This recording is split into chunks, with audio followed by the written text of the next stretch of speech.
What's up, everybody? Thank you so much for tuning in to Young Worship Leaders United. We are about on our 8th or 9th episode. Many of you have been tuning in with us since January.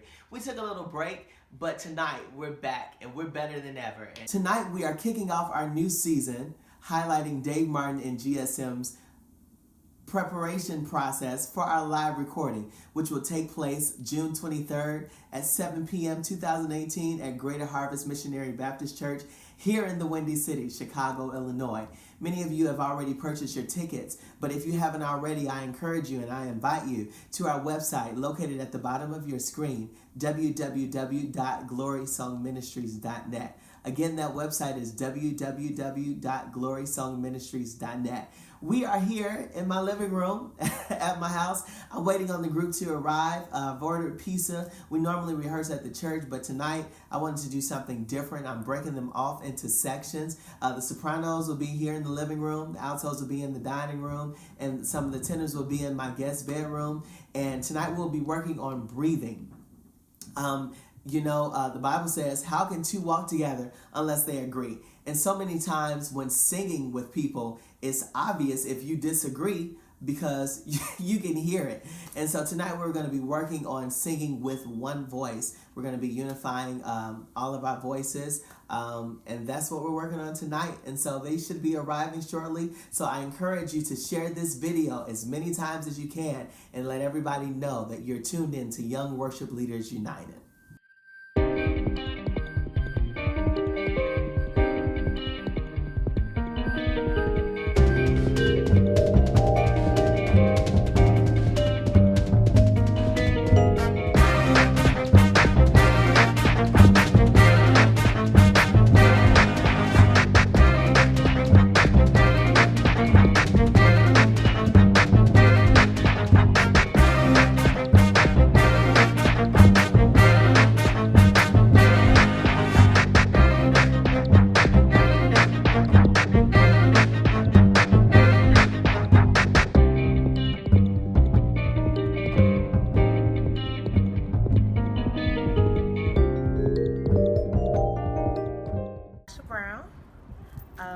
I'm a soprano in GSM.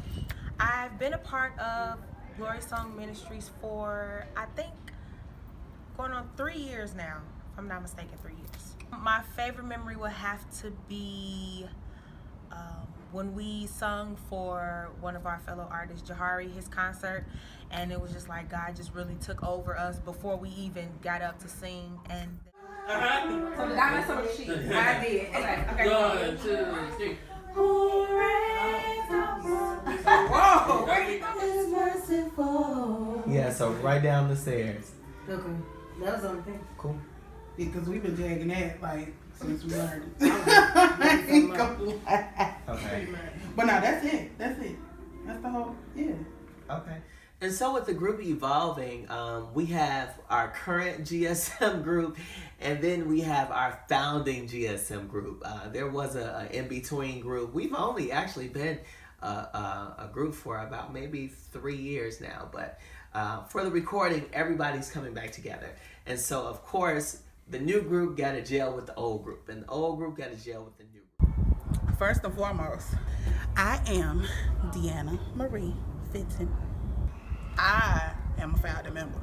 Before GSM was GSM, I was a friend of Dave. Come on now, with the black, white, and red concert, I was in that. I am Devin McGee. I am a tenor, actually one of the founding members of GSM. Okay. I am a founding member. Since GSM started, I know Dave had a group, it was Dave and Friends. I wasn't part of that, but with the birth of GSM, I was part. So I think it's 3-4 years. We got to learn how to blend our personalities as well as our voices. Personality and voices, those are our two biggest factors here. And so tonight, I've broken the group up in sections. And so we got the sopranos in here, the altos will be in the back, and the guys will be in my guest bedroom. And we'll see what happens. Oh. Y'all wanna do that? Nope. Why not? I thought that was alto. They do that on the never module. done that. Y'all never. No, sir. No. Dave, don't come here. Check it out. Are you sure y'all never? Absolutely positive. And we never sung that I like that either. Nope. Ever, never, nope. Yep. Okay. Mm-hmm.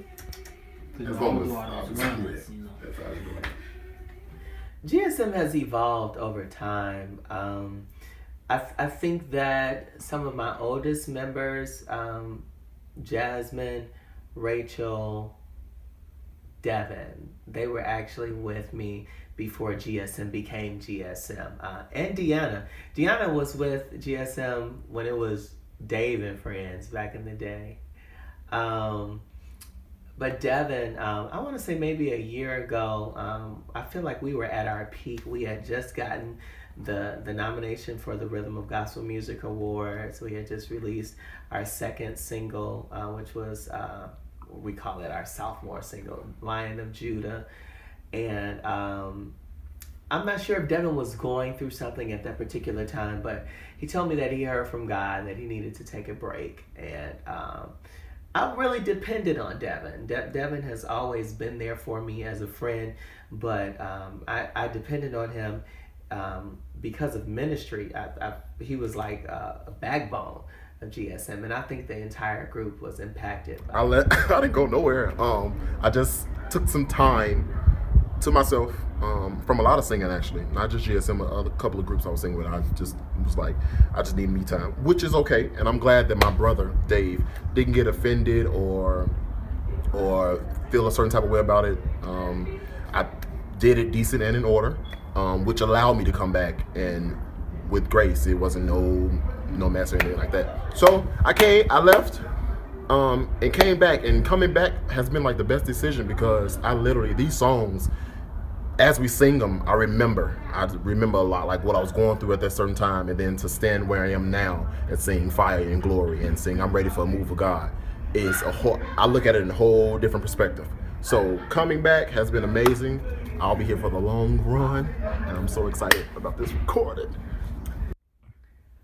We love Ivory. Like, Ivory is, yeah, we love Ivory. Ivory has been there for me in more ways than I can probably even testify. Ivory has been playing for me.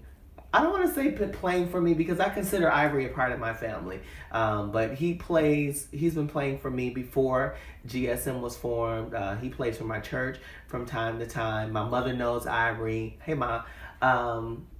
Yeah, so Ivory, I consider Ivory to be a part of my family. My family is Ivory's family. His family is my family. Oh my God. He was late for our engagement on Saturday. Engagement started at 7. I was late for engagement on Saturday, because me being a producer, I'm actually producing a whole nother record the day before live recording for Dave. They was like, where you at, Ivory? It was long-winded. When I say long-winded, it was long-winded. Our musician didn't show up. Ivory, oh my God. GSM, we sung our song. Our musician wasn't there. Ivory, oh my God. We did have a musician who played because our musician was late, but and he was amazing, but he didn't create the sound that GSM normally creates. Of course, I went to my brother and said, bro, let's try a cover tune. But as any artist, he's more influenced and wanting to do his original music, which you should as an artist. But I was like, let's do a cover tune. Not sure if, my brother's going to make it. He's still stuck somewhere else, but he's trying to get here. I'm coming. But let's just flow and let's just do it. Cool, okay. Get up there. Brother calls out original tune.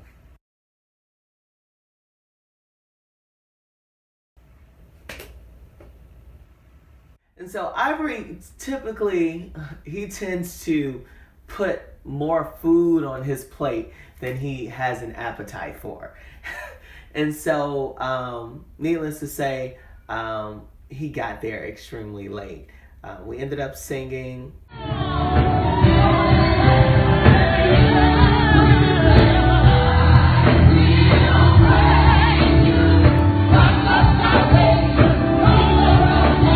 It was bad. Saturday wasn't our greatest performance. Okay, cool then. Yeah, I don't know. Just watch me. Got on the freeway. By the time I got off the freeway, they were done. And I felt really, really bad because their rehearsal started late. But so it's been a really crazy weekend. But that's all it was. We ended up singing. The musician didn't know our material. We did the best that we could. I think that our vocals were amazing, but I think we were impacted by our band not being there. DJ, of course, was there. He had been there since before I got there. I was a little late too, but DJ was there since before I got there. But Ivory got there when we got done singing, and I'm like, dude, we are preparing for a live recording. Like, any engagement we have leading up to the recording is promoting our recording and encouraging people to purchase tickets to come. I don't think I sold any tickets Saturday. I didn't sell any tickets. I don't even think I gave any away free. I don't think I said anything about the recording. I couldn't. I was a little embarrassed.